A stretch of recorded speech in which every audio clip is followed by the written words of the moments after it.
আলু ঘাটি নামটি অনেক পরিচিত। আসসালামু আলাইকুম, আমি মাসুমা আক্তার বলছি। আজকে আমি আলুর ঘাটি করে দেখাবো ডিম দিয়ে। প্রথমে একটি বাটিতে আমি ডিম ভাজার জন্য ডিমের উপকরণগুলো নিয়ে নেব। এখানে পেঁয়াজ কুচি, মরিচ কুচি, হলুদের গুঁড়া, মশলার গুঁড়া এবং গোলমরিচের গুঁড়া আর লবণ দিয়ে আমি 4টি ডিম দিয়ে দিয়েছি এবং ডিমগুলোকে ভালোভাবে ফেটিয়ে নেব যতক্ষণ না পর্যন্ত মশলার সাথে ডিম মিক্স হয়ে যায়। এ পর্যায়ে আমি এগুলোকে সরিয়ে রেখে একটি পাত্রে আমি আলু সিদ্ধ করে নিয়েছি এবং সেগুলো ম্যাশড করে নিয়েছি আলতো হাতে। এবার সেগুলো আমি মশলা দিয়ে দিব। প্রথমে আমি লবণ দিলাম, তারপরে শুকনো মরিচের গুঁড়া, তারপর গরম মশলার গুঁড়ো দিয়ে সুন্দরভাবে আমি পানি দিয়ে হাত দিয়ে চটকিয়ে নেব। আমি এখানে চামচ দিয়েই মিশিয়ে নিচ্ছি, আপনারা ইচ্ছা করলে হাত দিয়ে সুন্দরভাবে চটকিয়ে নিতে পারেন। এই পর্যায়ে এগুলো ভালোভাবে মিক্স হয়ে গেলে আমরা এগুলোকে রেস্টে রেখে দিয়ে চুলায় চলে যাব। এবার একটি কড়াইয়ে সাদা তেল নিয়ে নিলাম এবং সেই তেল আমি ডিম ভাজার জন্য রেডি করে নেব। এবার আমি একে একে ডিম ভেজে নেব এবং সেই ডিমগুলো খুব হালকা আঁচে ভেজে নেব। এই যে হালকা আঁচে ডিমটি ভেজে নিলে সুন্দরভাবে ফ্লাপি এবং ডিমগুলো ফুলে উঠবে, মরিচ পেঁয়াজগুলো সুন্দরভাবে কুক হয়ে যাবে। এ পর্যায়ে আমি ডিমটাকে ভালোভাবে উল্টিয়ে দেব। এভাবে এপিঠ ওপিঠ ভালোভাবে আমি ডিমটাকে ভেজে নিয়ে সুন্দরভাবে স্লাইস করে কেটে নেব। ডিমটাকে ভালোভাবে স্লাইস করে কেটে নেওয়ার পর আবার ভালোভাবে উল্টিয়ে পাল্টিয়ে সুন্দর করে এপিঠ ওপিঠ করে ভেজে নেব যেন কোথাও কাঁচা না থেকে যায়। এ পর্যায়ে ডিমগুলো যখন ভালোভাবে ভাজা হয়ে যাবে তখন আমি এই ডিমগুলোকে একটি পাত্রে উঠিয়ে নেব। দেখুন ডিমটি ঠিক এই রকম ব্রাউন কালার হয়ে আসবে। এইভাবে বাদামি রং করে আমি ডিমগুলোকে সুন্দরভাবে ভেজে তুলে নেব। এখন ওই তেলেই কড়াইয়ের মধ্যে আমি পেঁয়াজ কুচি দিয়ে দিব এবং পেঁয়াজ কুচিটি হালকা নরম হয়ে এলে এর মধ্যে সামান্য পরিমাণ মরিচ কুচি দিয়ে নেব। আপনারা আপনাদের স্বাদ অনুযায়ী মরিচ কুচি দিয়ে নেবেন। আচ্ছা, এই অবস্থায় আমি লবণ দিয়ে দিলাম আর আদা রসুন বাটা দিয়ে দিলাম, সেটা হচ্ছে 1 চামচ পরিমাণ। এর মধ্যে হলুদের গুঁড়া এবং কিছু পরিমাণ মশলার গুঁড়া দিয়েছি।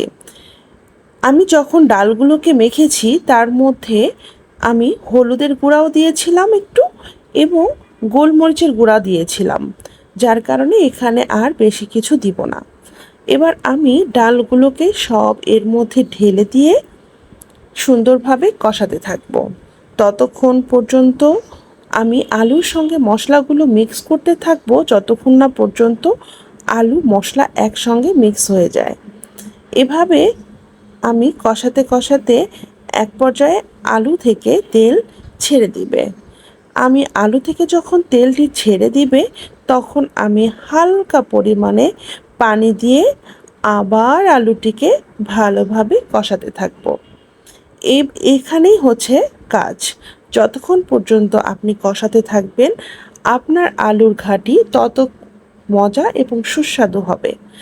এভাবে কষাতে কষাতে পানিগুলো শুকিয়ে যাবে এবং আলুগুলো গায়ে লেগে লেগে যাবে, অর্থাৎ তখন বুঝে নেব যে আমাদের কষানো কমপ্লিট। এ পর্যায়ে আমি গরম পানি দিয়ে দিব, অবশ্যই গরম পানি দিতে হবে। তারপরে আমি 2 কাপ পরিমাণ গরম পানি দিয়ে ভালোভাবে আলুর ঘাটিটিকে নাড়াচাড়া করে দিব। এখন আমি ঢাকনা দিয়ে কিছুক্ষণের জন্য অপেক্ষা করব বলক আসা পর্যন্ত।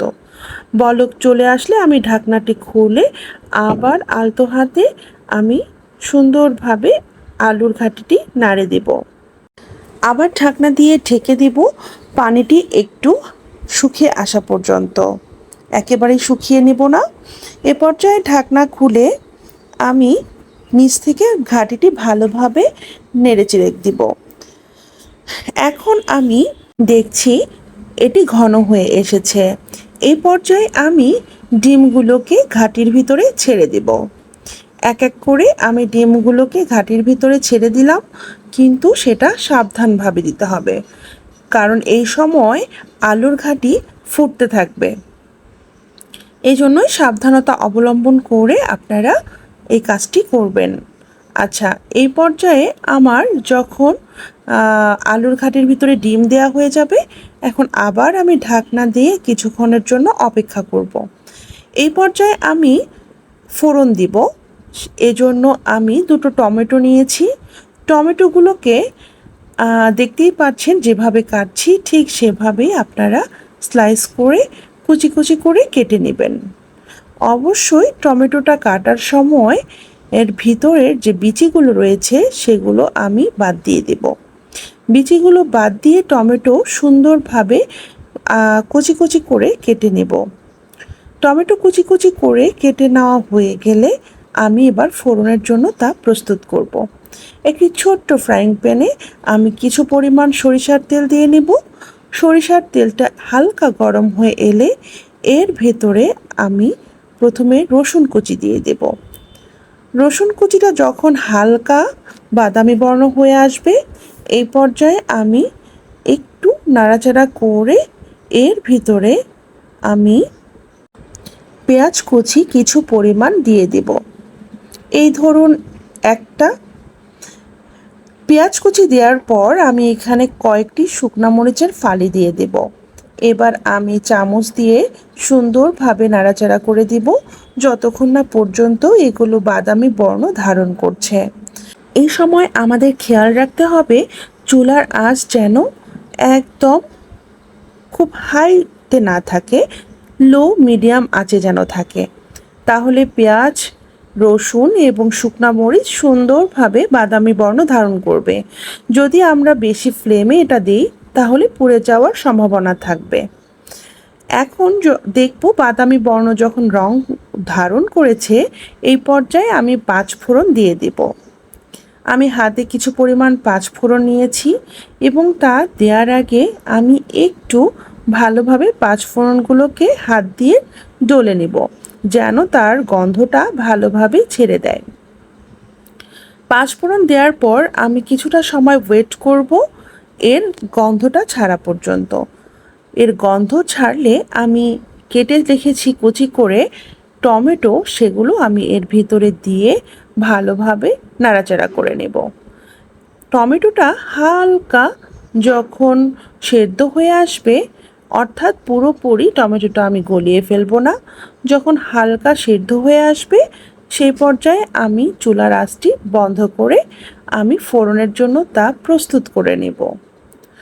এই সময় লক্ষ্য করুন আমি ভালোভাবে হেলিয়ে দুলিয়ে করছি যেন টমেটোটা একবারে নাড়াচাড়া করে যেন ঘাটি না হয়ে যায়। আচ্ছা, আমার টমেটো ফোড়ন প্রস্তুত হয়ে গিয়েছে।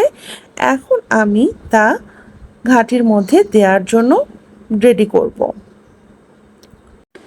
ঢাকনা খুলে আমি ফোড়নটি ঘাটির মধ্যে সুন্দরভাবে ছড়িয়ে দিব। এই পর্যায়ে খেয়াল রাখতে হবে, সাবধানতা অবলম্বন করতে হবে যেন চটকে গায়ে না পড়ে। হালকা হাতে আমরা সুন্দরভাবে নাড়িয়ে দিব। দেখতেই পাচ্ছেন ডিমগুলো আরও ফুলে উঠেছে। এই ডিমগুলো যতক্ষণ ঘাটির মধ্যে থাকবে ততক্ষণ ফুলে ফেপে সুন্দরভাবে অ্যাবজর্ব হয়ে যাবে ডিমের ভিতরে ঘাটিটা। যাই হোক, আমরা আবার ঢাকনা দিয়ে এবার চুলা বন্ধ করে কিছুক্ষণের জন্য দমের মধ্যে রেখে দিব। আচ্ছা, এ পর্যায়ে আমাদের বন্ধ করার আগে কিছু পরিমাণ গরম মশলার গুঁড়া আমি এখানে ছিটিয়ে দেব। এখানে জিরার গুঁড়ার পরিমাণটা একটু বেশি আছে। এবার ঢাকা দিয়ে চুলার ফ্লেমটি বন্ধ করে দিব। 10 মিনিট পরে আমি ঢাকনা খুলে দেখলাম আমার ঘাটিটি একদম প্রস্তুত। এবার অবশ্যই তা পরিবেশনের পালা। আমি ঘাটিটি বলে নিয়ে নিচ্ছি, আর এত সুন্দর স্মেল দেখে মনে হচ্ছে আমি এখনই খেতে বসে। অনেক দারুণ হয়েছে আমার ঘাটি। আর আপনারা ঠিক এইভাবে আমার রেসিপিটি ফলো করবেন, হুবহু এরকম স্বাদ পাবেন। আশা করছি আপনাদেরও ভালো লাগবে। চমৎকার স্বাদের এই ঘাটি আপনাদের একবার হলেও করা উচিত। আমি গ্যারান্টি দিয়ে বলতে পারি আপনাদের অনেক ভালো লাগবে। খেতে খেতে আমার কথা অবশ্যই মনে পড়বে। আমার সাথে থাকার জন্য আপনাদেরকে অনেক ধন্যবাদ। ভালো থাকবেন, সুস্থ থাকবেন।